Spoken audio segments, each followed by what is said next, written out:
Hello, ഇത് മങ്കാട്ടുകടവ് സ്കൂളിലെ ഗിരീഷ് മാഷിന്റെ വീടല്ലേ? അതെ.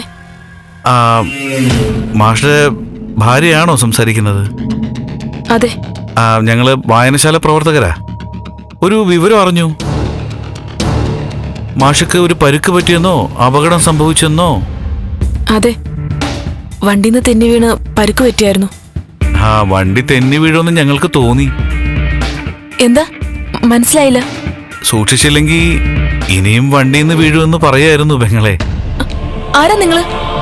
പെങ്ങളുടെ ഭർത്താവിന്റെ പരുക്ക് വണ്ടിന്ന് വീണിട്ടൊന്നും അല്ല, തല്ല് കിട്ടിയിട്ടുള്ള മുറിവും ചതവൊക്കെയാ. തല്ല് കിട്ടിട്ടോ? നിങ്ങൾ കള്ളം പറയരുത്. തല്ലിയ ഞങ്ങൾ എന്തിനാ തല്ലിന്ന് കള്ളം പറയുന്നത്?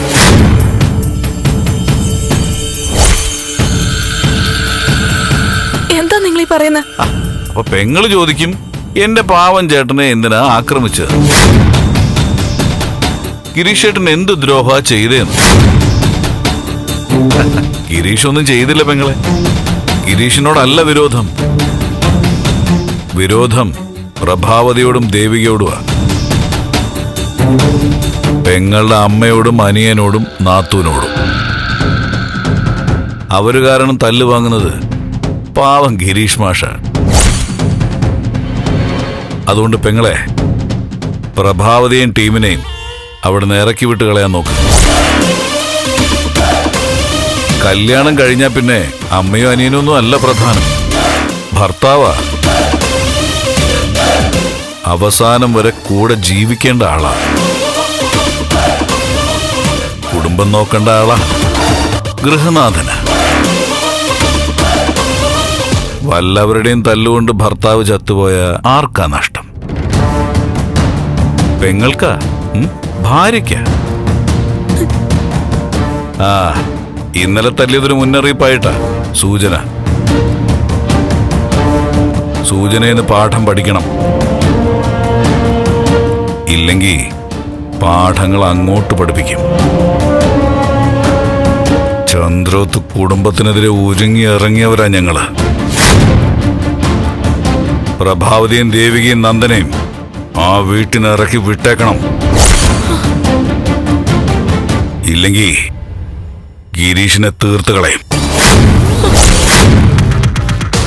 ബൈക്കിൽ പോകുമ്പോ അവനെ ഇടിച്ചങ്ങ് തെറിപ്പിക്കും. വാഹനാപകടത്തിൽ അധ്യാപകൻ മരിച്ചു, അത്ര തന്നെ. പറഞ്ഞതൊക്കെ മനസ്സിലായല്ലോ? നിങ്ങൾ ആരാ? മറിഞ്ഞെന്ന് ഭീഷണിപ്പെടുത്താ? മറഞ്ഞായാലും തെളിഞ്ഞായാലും പ്രഭാവതിയും വീട്ടുകാരെയും ഇറക്കി വിട്ടില്ലെങ്കിൽ നിന്റെ ഭർത്താവിനെ ഞങ്ങൾ കൊല്ലും.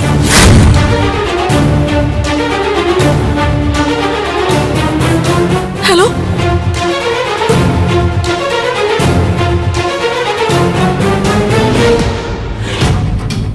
ഈശ്വര, എന്തൊക്കെയാ കേൾക്കുന്നത്?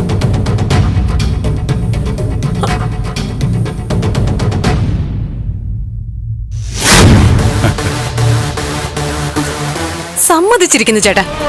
ചേട്ടൻ എങ്ങനെയാ ഇത്രയും വലിയ സംഭവമെന്ന് ഇപ്പോഴാ എനിക്ക് മനസ്സിലായ. ഇനി ആ രജനിയുടെ മനസ്സ് പുകഞ്ഞു തുടങ്ങും. ഭർത്താവിന് കുഴപ്പം സംഭവിച്ചാൽ സ്വന്തം സെക്യൂരിറ്റിയാണ് ബാധിക്കുന്നതെന്നുള്ളത് അവൾക്കറിയാം. അവളെ പോലൊരു പെണ്ണിന് ഭർത്താവ് കഴിഞ്ഞേ ഉള്ളൂ, അമ്മയും സഹോദരനും ഒക്കെ. അവരെ അവിടെ നിർത്തേണ്ടത് പോലും അവൾ ചിന്തിച്ചു തുടങ്ങും.